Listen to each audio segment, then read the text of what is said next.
नमस्कार मित्रों, 10 स्वदेश में आपका स्वागत है। आज है 25 जून और 25 जून आते ही देश में आपातकाल के चर्चे गूंजने लगते हैं। हर तरफ यही कोशिश होती है कि भाई आपातकाल कैसा युग था इसके विषय में बताया जा सके। वैसे भी आजाद भारत के इतिहास में एक महत्वपूर्ण घटनाक्रम है आपातकाल। आप इसको साइडलाइन नहीं कर सकते।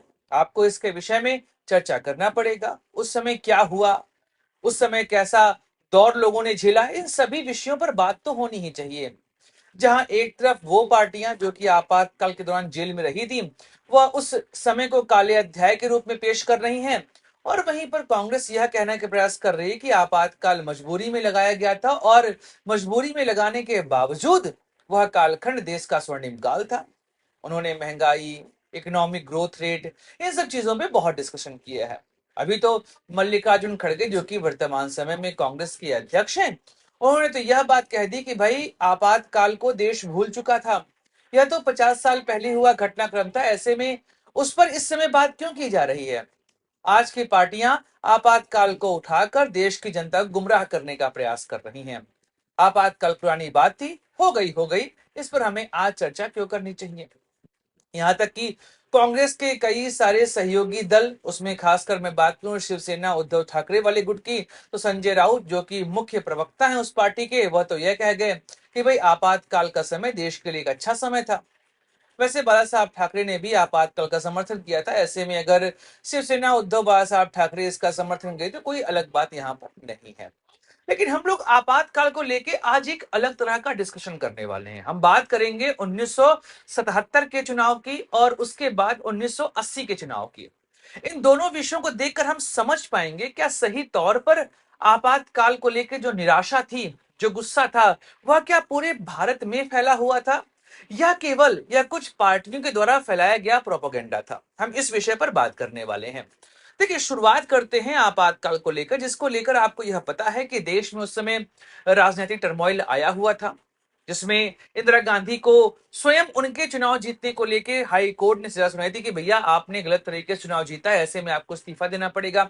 एक तो यह घटनाक्रम था। ऊपर से गुजरात और बिहार में जो छात्र आंदोलन शुरू हो चुके थे, यह भी घटनाक्रम था। इसमें एक महत्वपूर्ण घटनाक्रम इसके अंदर यह भी था कि मुजीबुर रहमान, जिनके लीडरशिप में बांग्लादेश आजाद हुआ था, उनके पूरे परिवार की हत्या कर दी गई थी और मिलिट्री कूप वहां पर हो चुका था।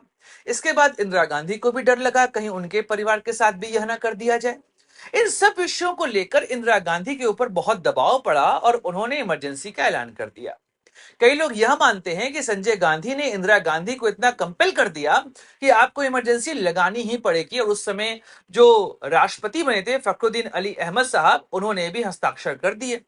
वैसे फखरुद्दीन अली अहमद साहब एक तरीके से इंदिरा गांधी के वरदहस्त थे, उनकी वजह से ही वह राष्ट्रपति बने थे, तो उनका सम्मान रखने के लिए उन्होंने साइन भी कर दिया।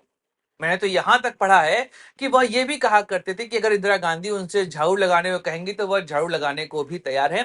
इस बात में कितनी सत्यता है यह मैं नहीं कह सकता, लेकिन हाँ, मैंने इसको पढ़ा है कई सारी किताबों में। अब इसमें क्योंकि उस समय की बातें हैं, तो कितना सत्य है इसके विषय में कह पाना थोड़ा आसान नहीं है वर्तमान समय में।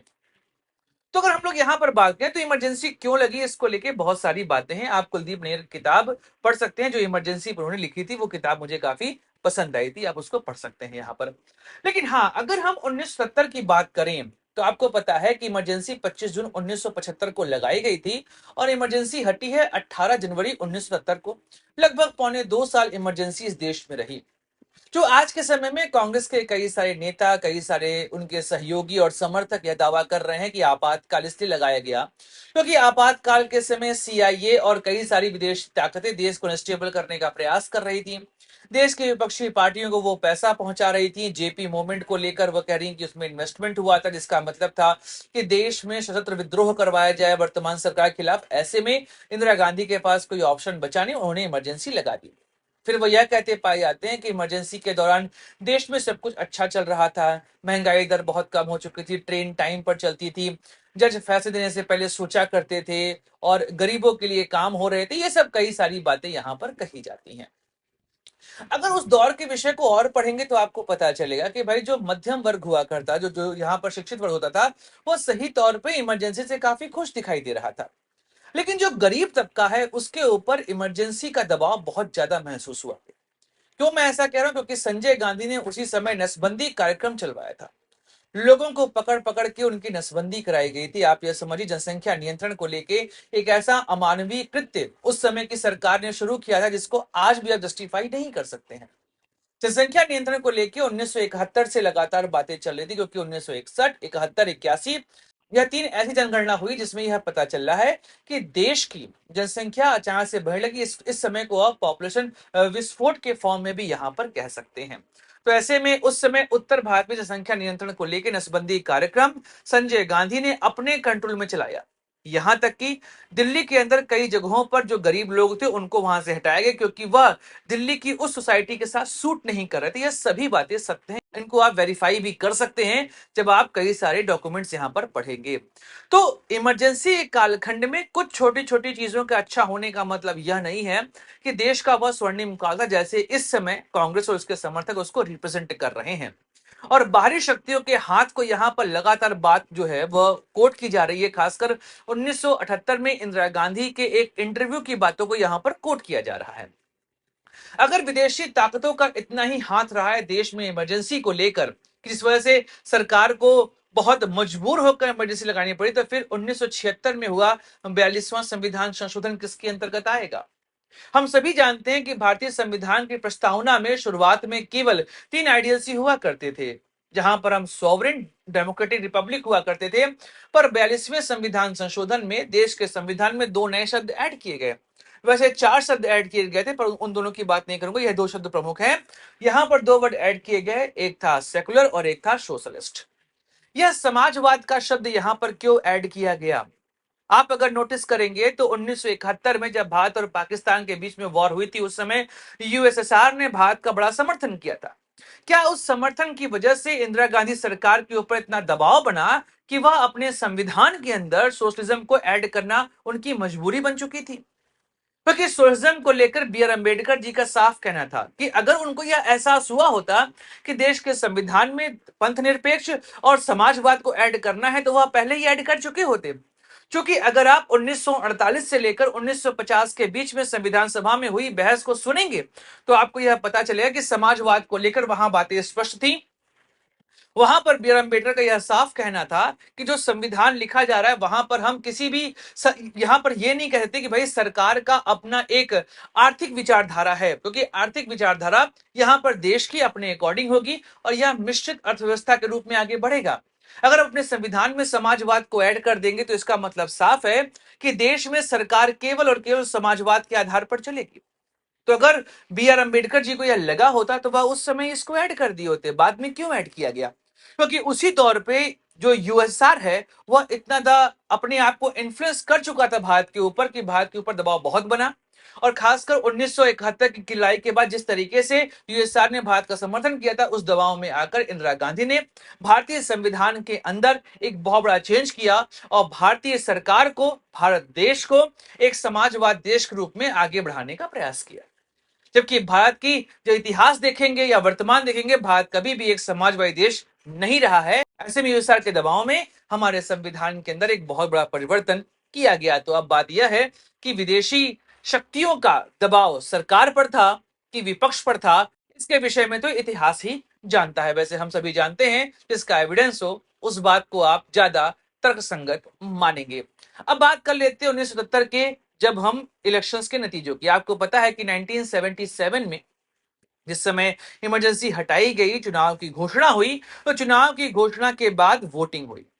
अब वोटिंग में हुआ यह कि कई सारी विपक्षी पार्टियां एक मंच पर आईं और उन्होंने एक नई पार्टी बनाई, उसका नाम था जनता पार्टी। तो जनता पार्टी एक साथ इकट्ठा हुई और इन लोगों ने साथ में लड़ा चुनाव। और आप नोटिस करेंगे कि उत्तर भारत की बात करूं, यहां पर हम मेनली हिंदी हार्टलैंड और नॉर्थ इंडिया की बात कर लेते हैं। इसके अलावा पूर्वी भारत की बात कर लेते हैं, पूर्वोत्तर भारत की बात करते हैं, पश्चिम भारत की और दक्षिणी भारत की बात करते हैं। तो आप नोटिस करेंगे कि हम कहते हैं ना कि दिल्ली का रास्ता यूपी और बिहार से होकर गुजरता है।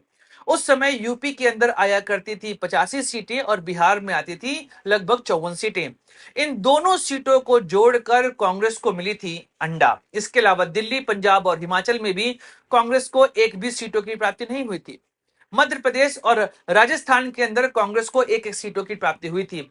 वहीं पर बात करें हम लोग पूर्वी भारत की, इसमें हम जोड़ेंगे पश्चिम बंगाल और उड़ीसा, यहां पर कांग्रेस को केवल 7 सीटों की प्राप्ति थी। मतलब पूर्वी भारत में पश्चिम बंगाल, उड़ीसा, बिहार, उत्तर प्रदेश, मध्य प्रदेश, राजस्थान, दिल्ली, पंजाब और हरियाणा, इन सभी राज्यों को जोड़कर कांग्रेस को केवल 9 सीटों की प्राप्ति हुई थी। आप समझिए 204 सीटों में से मात्र 9 सीटों की प्राप्ति हुई। कांग्रेस की इज्जत बची क्योंकि पूर्वोत्तर राज्यों ने और दक्षिणी भारत के राज्यों ने कांग्रेस को अच्छा खासा समर्थन दिया, और महाराष्ट्र में चूंकि शिवसेना का समर्थन इमरजेंसी को था, इस वजह से वहां पर भी कांग्रेस को 48 में से 20 सीटों की प्राप्ति हुई थी और गुजरात में 10 सीटों की प्राप्ति हुई थी। मतलब साफ है कि दक्षिण भारत ने एक तरीके से इंदिरा गांधी का सम्मान यहां पर बचा के रखा था। लेकिन हाँ, वोट शेयर की बात करें तो इंदिरा गांधी के वोट शेयर में 9% का अंतर आया था। क्योंकि दक्षिण भारत के राज्यों के ऊपर इमरजेंसी का उतना प्रभाव नहीं पड़ा था। यह मैं क्यों कह रहा हूं, क्योंकि उस दौर पे आप देखेंगे दक्षिण भारत में पॉपुलेशन कंट्रोल को लेकर बहुत सारी बातें होती, पर उत्तर भारत में पॉपुलेशन कंट्रोल को लेकर जो मेजर्स उस समय सरकार ने उठाए थे वह था नसबंदी कार्यक्रम। उसमें यूपी और बिहार के कई सारे लोगों की जबरदस्ती नसबंदी कर दी गई थी। इस वजह से यहां पर बहुत गुस्सा देखा गया था। ऊपर से freedom of speech and expression का सबसे जो दुर्गम प्रभाव है वह आपको यूपी, बिहार और दिल्ली के क्षेत्र में देखने को मिलेगा। यहाँ के कई सारे नेताओं को जेल में डाल दिया गया था। आज वह नेता जो कांग्रेस साथ घूमते दिखाई देते हैं वह उस दौर में इमरजेंसी के समय में जेल जा चुके हैं। तो बात स्पष्ट है कि हिंदी हार्टलैंड में इमरजेंसी का क्रूर प्रभाव देखा गया था। इस वजह से नॉर्दर्न इंडिया में कांग्रेस पूरी तरीके से गायब हुई। हाँ, 1980 में इंदिरा गांधी वापस से लौटती हैं और 353 सीटों की उनको प्राप्ति होती है। मतलब साफ है कि जनता पार्टी ने अपना अस्तित्व ही यहां पर गवा दिया था। वैसे हमारे यूपी में कहावत है, ढेर जोगी मठ के उखाड़। मतलब जहां पे बहुत सारे जोगी इकट्ठा होते हैं वह मठ अपने आप ही खत्म हो जाता है। जनता पार्टी कमोबेश यही हुआ करती थी। वहां पर भी ढेर जोगी मटके उखाड़ वाली कहानी थी। बहुत सारी पार्टियां जिनकी विचारधारा कभी नहीं मैच करती थी वह सभी पार्टियां एक मंच पे इकट्ठा हुई थी और उन्हें कोशिश किया कि हम एक ऐसी सरकार यहां पर देंगे जो सरकार सीधे तौर पर देश के लिए काम करेगी। पर जब 1980 आया तब तक यह समझ में आ चुका था इन सभी पार्टियों के बीच में सामंजस्य नहीं है। भ्रष्टाचार धीमे धीमे बढ़ने लगा था और सबसे बड़ी गलती हुई थी इंदिरा गांधी को जेल में डालने की। जनता पार्टी की यह गलती इतनी बड़ी थी जिसने इंदिरा गांधी को फिर से यहां पर लौटने का मौका दिया और 1980 में इंदिरा गांधी फिर से लौट कर आती है, क्योंकि देश के पास एक नेतृत्व का अभाव था और जनता पार्टी वह नेतृत्व यहां पर प्रोवाइड नहीं कर पा रही थी।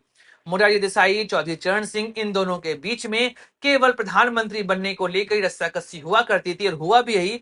जब देसाई जी हटते हैं तो चौधरी चरण सिंह बनते हैं देश के प्रधानमंत्री। वह 6 महीना देश के प्रधानमंत्री रहते हैं और कभी भी संसद का मुंह वह नहीं देख पाए। आप समझिए देश के इकलौते ऐसे प्रधानमंत्री जिन्होंने प्रधानमंत्री पद की शपथ ली पर कभी भी वह संसद का मुंह नहीं देख पाए। तो आप समझ सकते हैं कि जनता पार्टी के अंदर कितनी रार मची हुई थी। यहां तक कि उस समय की जनसंघ उसने भी अपना विलय जनता पार्टी में किया था और 1980 में वह भी अलग होकर भारतीय जनता पार्टी में रहती है। तो मतलब जनता पार्टी का अस्तित्व ही मात्र 3 साल रहा और इस पार्टी ने धीमे धीमे करके अपना औचित्य ही खो दिया। फिर आप 1980 1985 इन दोनों चुनाव को देखेंगे तो यहां पर आपको साफ दिखाई देगा कि कांग्रेस को ऐसी मेजोरिटी मिली जिस मेजोरिटी की उम्मीद भी लोग नहीं करते। लेकिन आप नोटिस करिए 1980 के जो यहाँ पर चुनाव हुआ था उसमें तो इंदिरा गांधी का चेहरा सच्चाई था। पर जब 1984 का इलेक्शन हुआ तो वहां पर तो इंदिरा गांधी के मृत्यु की लहर ने कांग्रेस को 400 से अधिक सीटें दिला दी थी। लेकिन यह 1989 का इलेक्शन है कि आज 2025 आ चुका है लेकिन कांग्रेस कभी भी अपने दम पर बहुमत प्राप्त नहीं कर पाई है। मतलब 1989, 1991, 1996, 1998, 1999, 2004, 2009, 2014, 2019 और 2024 कांग्रेस ने अपने दम पर बहुमत प्राप्त नहीं किया है। 206 सीट कांग्रेस की हाईएस्ट रही है जो कि उनको मिली थी 2009 के चुनाव में। अब आप समझिए कि कांग्रेस इंदिरा गांधी के जिस समय सबसे बुरा दौर था यहाँ पर इमरजेंसी वाला, उस दौर में भी इंदिरा गांधी ने 154 सीटें प्राप्त की थी और वह कांग्रेस आज के समय में अपना सर्वश्रेष्ठ प्रदर्शन करके 99 सीटों पर ही आ पाती है। तो मतलब स्पष्ट है कि कांग्रेस वर्तमान समय में इमरजेंसी से भी बुरे हालात में जा चुकी है। वह कैसे ऊपर आएगी यह तो भगवान ही जानता है। बाकी भी गुजरात में क्या हुआ यह आपको पता ही है। इस पर डिटेल डिस्कशन करेंगे कि कैसे कांग्रेस अपनी जमीन लगातार खोते जा रही है। ये बात किसी और वीडियो में की जाएगी। आज की बात केवल इमरजेंसी पर थी तो आप अब यहाँ पर समझ सकते हैं कि 1970 का चुनाव किस तरीके से इंदिरा गांधी के चेहरे के डाउनफॉल का चुनाव था। पर सीधी बात है, वह ऐसी नेत्री थी जिनका लीडरशिप इतना स्ट्रांग था कि 1980 में वह फिर लौट कर आई, क्योंकि जनता को दिख चुका था कि 77, 78, 79 और 80 इन 3 सालों में जो देश है वह नेतृत्व विहीन हो चुका था। सरकारों के अंदर मंत्री केवल यहाँ पर लड़ रहे थे, वह काम देश के लिए कर नहीं रहे थे। ऐसे में इंदिरा गांधी उनके पास एकमात्र ऑप्शन बचा था। इस वजह से 1980 में वह पुनः जीत कर आई थी। बाकी इमरजेंसी का दौर काफी काला अध्याय है, आप इसको जितना जस्टिफाई करने का प्रयास करेंगे जस्टिफाई नहीं हो सकता। दोस्तों वीडियो समाप्त करते हैं, मिलेंगे अगले वीडियो में, चर्चा करेंगे किसी और मुद्दे की। अपने दोस्त सुधांशु को दीजिए इजाजत। Like share subscribe the channel. जय हिंद, वंदे मातरम, भारत माता की जय। दोस्तों, दस स्वदेश एक मंच है जहां पर हम निष्पक्ष पॉलिटिकल एनालिसिस करते हैं। अगर आपको हमारा पॉलिटिकल एनालिसिस पसंद आता है तो आप यूपीआई के माध्यम से हमारी मदद भी कर सकते हैं। बाकी हमारे चैनल को सब्सक्राइब करिए, वीडियो को लाइक करिए और वीडियो को शेयर जरूर करिए।